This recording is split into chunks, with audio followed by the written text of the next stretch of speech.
Bienvenidos a Confieso que he leído, con Juan Manuel Ávila. Póngase cómodo y tenga a mano su bebida favorita. Y dispóngase a disfrutar 2 horas de libros, música, entrevistas, noticias, comentarios interesantes sobre diversos temas y mucho más. Leer un libro es avanzar un paso más en el conocimiento de uno mismo. Confieso que he leído. Iniciamos.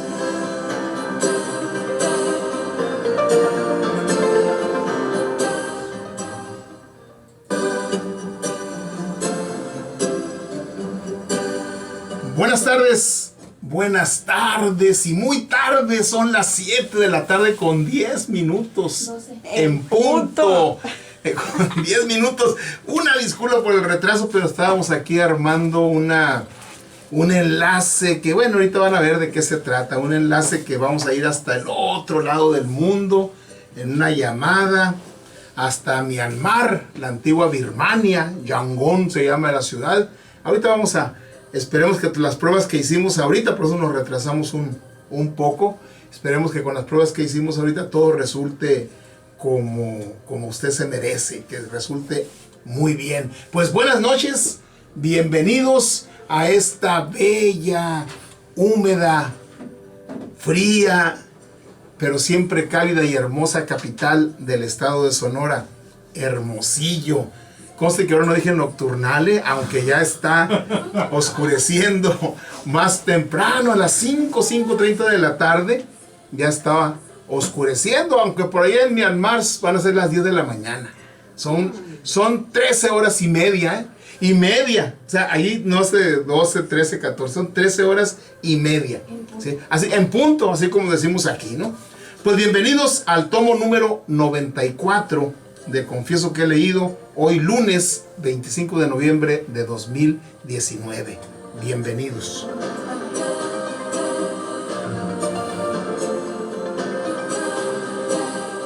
Pues rapidito, porque bueno, vamos a concluir lo de la novela de la Revolución Mexicana, vamos a terminar esta semana, vamos a tener la sección para la reflexión, pues relacionada con el Día Internacional en contra de la violencia de las mujeres, en contra de las mujeres, ¿sí? Y con algunas cosas interesantes que han surgido en estos días. Va a estar Diana Ávila con su emprendimiento, pero desde Yangon, desde esta ciudad, la más importante de Myanmar, la antigua Birmania. Al filo de las 8 más o menos va a estar con nosotros una lectora que nos va a platicar acerca del cartero de Neruda, ¿sí? Esta lectora es Edna Gabriela, que hoy va a estar aquí como lectora y nos va a compartir la lectura que hizo del cartero de Neruda. Vamos a tener los lunes de proceso y la música, pues la música es de Roberto Carlos, con una gran producción musical que tiene este brasileño, ¿sí? En honor a los miembros de Herbie Club que andan por allá en Brasil, ¿sí? José Roberto Morales, el profesor Carlos, Jorge Portillo, y muchos más. Anda una delegación muy grande de Sonora allá en Sao Paulo, Brasil. Ernesto, un saludo a todos ellos. Y mañana, si Jorge se comunica desde Sao Paulo con su sección, nos va a decir la lista completa de todos los que andan allá. Pues estamos muy internacionales porque hoy vamos a estar en Birmania, ¿sí? Mañana vamos a estar en Brasil, ¿sí? Y hoy estamos en Hermosillo. Bienvenidos a Confieso que he leído e iniciamos.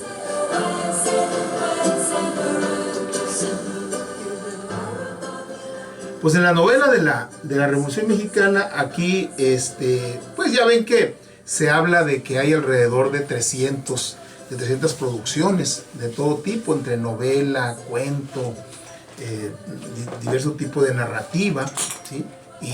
Y hay una lista, pues ya ven, las listas vienen. Hicimos, la semana pasada comentamos una lista de 5, pero aquí encontramos una lista de 16 libros, ¿sí? De diversos temas y géneros, particularmente la novela, la novela histórica, la narrativa mexicana, la Revolución Mexicana, ¿sí? Como introducción dicen que la Revolución Mexicana, como ya sabemos, es uno de los acontecimientos más interesantes y largos de la historia de México, en el que aparecen figuras como Porfirio Díaz, Emiliano Zapata, Pancho Villa, la Adelita, ¿sí? Que bueno, que significó pues toda una revolución, una revolución. Y como ya les comentábamos la semana pasada, la novela de la Revolución Mexicana, o la novela revolucionaria, como le llaman otros críticos literarios, no se circunscribe únicamente a la etapa armada, que es más o menos de 1910 a 1917, todavía el 20, el 19 pues, es cuando matan a Zapata, el 22, 23 es cuando matan a Pancho Villa, el 28 es cuando matan el 18, 29, cuando matan a Álvaro Obregón. O sea, todavía están ahí los ecos de la revolución,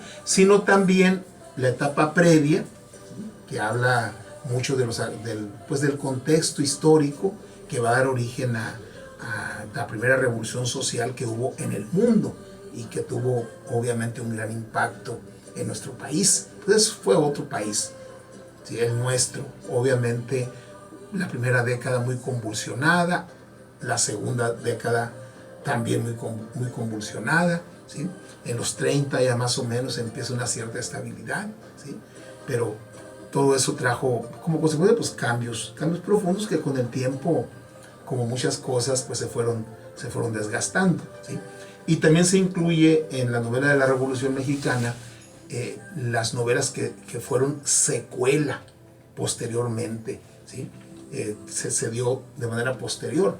De hecho, hay quienes afirman que así como la novela Los de Abajo propiamente es la fundacional de la novela de la Revolución Mexicana, que habla de este coronel, llegó a ser coronel, Demetrio Macías, que les comentábamos la semana anterior, que ocurre más o menos entre 1913 y 1915, el contexto histórico de Los de Abajo, escrito por Mariano Azuela, un médico del ejército villista que vivió y conoció de manera directa a los personajes y que prácticamente describe lo que vio. Pero a partir de esa novela fundacional, pues las novelas anteriores, tanto de Azuela como de otros autores, se le considera también de la Revolución Mexicana. Bien, entonces, así como se plantea que Los de Abajo de Mariano Azuela es la fundacional de la novela de la Revolución Mexicana, algunos sostienen que la novela La muerte de Artemio Cruz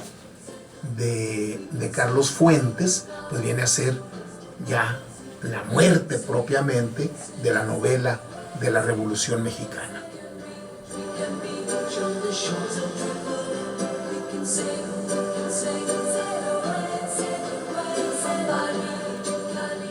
Porque la muerte de Artemio Cruz, pues de hecho Artemio Cruz pues es una persona ligada a la revolución, es un revolucionario, y la novela empieza cuando se está muriendo, ¿sí? Se está muriendo y como una alegoría de lo que ya viene siendo la muerte de la Revolución Mexicana. Como todo proceso pues también se agota. Entonces, en esta lista de estos autores, es una página de blog, no se menciona quién la elabora.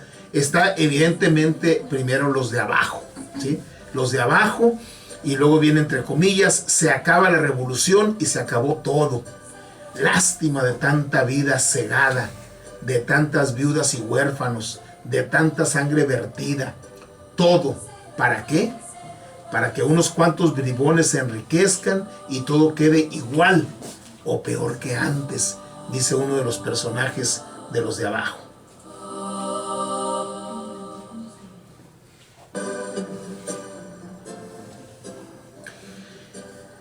La muerte de Artemio Cruz, de Carlos Fuentes.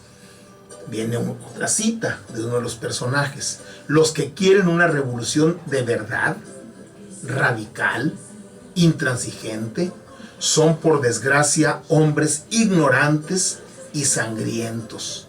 Y los letrados solo quieren una revolución a medias, compatible con lo único que les interesa, medrar, medrar y vivir bien.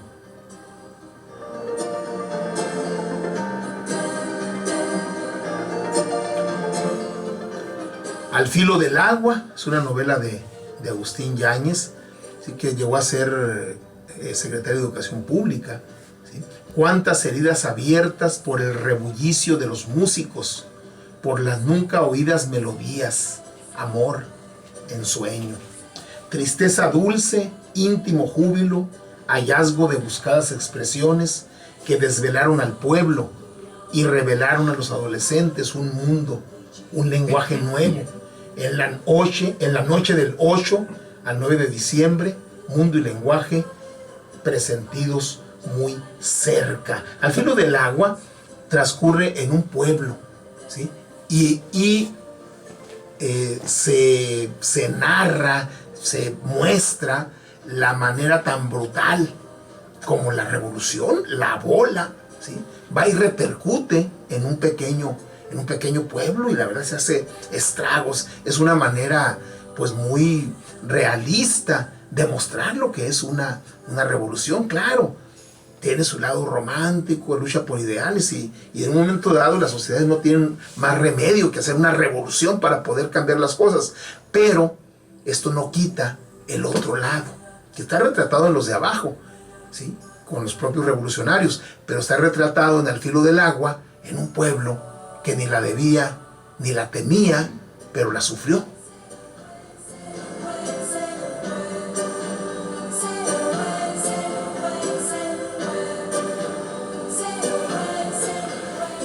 Otro libro que lo incluyen dentro de la novela de la Revolución Mexicana es Vámonos con Pancho Villa, de Rafael F. Muñoz. Al norte del río, la pradera calva y polvorienta. Al sur, el tanque de agua para las locomotoras, esta figura central de la Revolución Mexicana. Una pequeña estación en la que no había otro empleado que el telegrafista. 12 o 15 tiendas de campaña para la tropa. El jacal de tablas y el llano inmenso. La Malora, de Mariano Azuela. Los relámpagos de agosto, de Jorge Ibargüengoitia, que ya les comentábamos algo la semana pasada. Y por supuesto, La sombra del caudillo, otra de las novelas fundacionales de la Revolución Mexicana. Cartucho, de Nelly Campobello, ¿sí? Que también habla ahí de las vicisitudes de un poblado por allá del norte, del norte de nuestro país. Incluso también ubican a La vida inútil de Pito Pérez, ¿sí? De José Rubén Romero, que ya es costumbrista, y bueno, también de alguna manera se ambienta en la etapa de la Revolución Mexicana. Bueno, son algunos de los libros que ojalá y usted por ahí, mire, el que se encuentre, que hable de esos que le hemos comentado, realmente lo va a disfrutar. Y por supuesto, pues, A la sombra de un caudillo, que les comentábamos la semana pasada, La vida y muerte del general Francisco R. Serrano. Pero miren, con que inicien ustedes con los de abajo y con La sombra del caudillo, van a tener un panorama muy, muy profundo. Y así más adelante se encuentra por ahí La muerte de Artemio Cruz, ¿sí? Que empieza un monólogo ahí cuando está agonizando el general Artemio Cruz. También la va a disfrutar, la prosa siempre estimulante de Carlos Fuentes.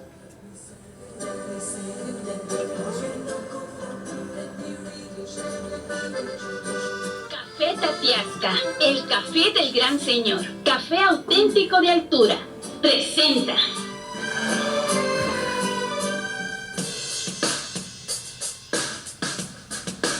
Para la reflexión.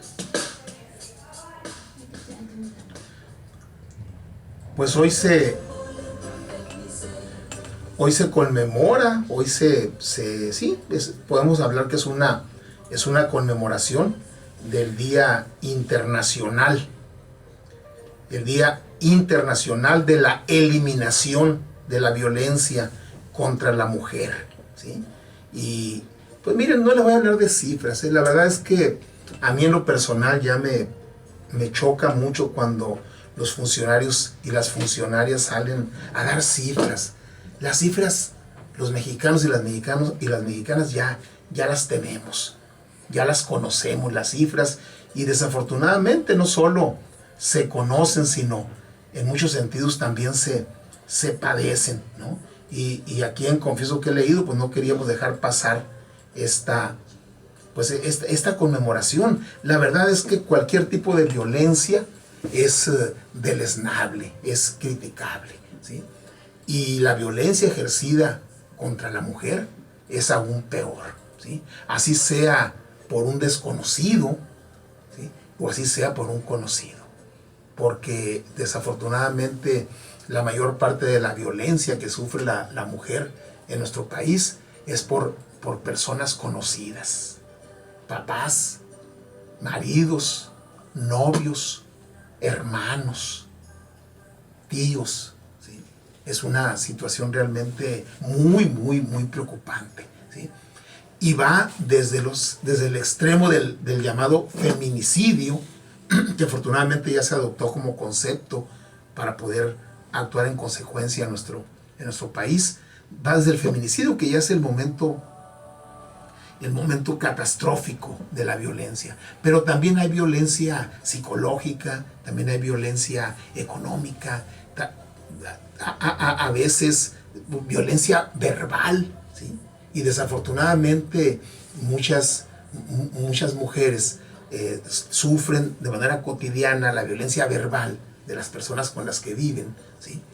Y se ha vuelto lo cotidiano, y es algo que realmente tenemos que estar muy atentos con nuestros hijos, nuestras hijas, nuestros hermanos, nuestros parientes, nuestros amigos, de poner nuestro granito de arena para erradicar cualquier tipo de violencia, pero muy especialmente erradicar cualquier tipo de violencia en contra de las mujeres. Y hay muchas formas de violentar. Miren, en la semana pasada, ¿sí?, andaba una mujer en el Museo de Arte Moderno, ahí en la Ciudad de México, y le llegó la hora de amamantar a su hijo, ¿sí?, de amamantarlo.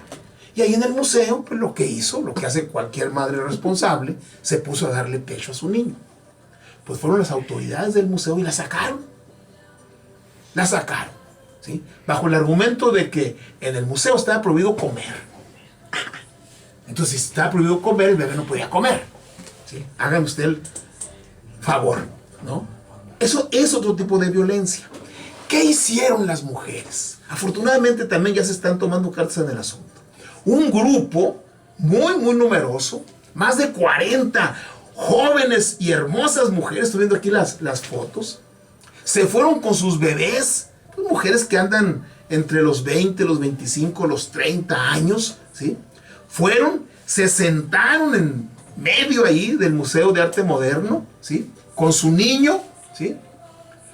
Se sacaron el biberón natural que tiene la mujer, el envase natural, y se pusieron a amamantar ahí donde la semana pasada habían sacado del museo a una joven mujer porque estaba dándole de comer pecho, estaba dándole de tomar pecho a su hijo.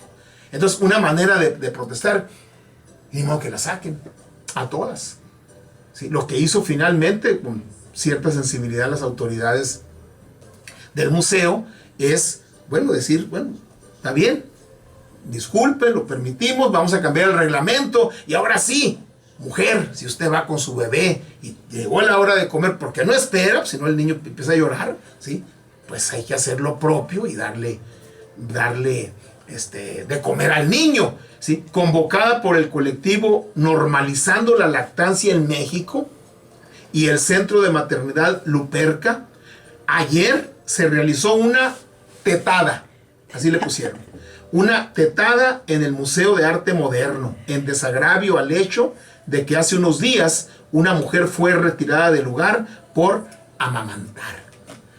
Acciones como estas son las que pueden ir haciendo conciencia para evitar cualquier tipo de violencia contra la mujer. Es lo que le dejamos hoy para la reflexión.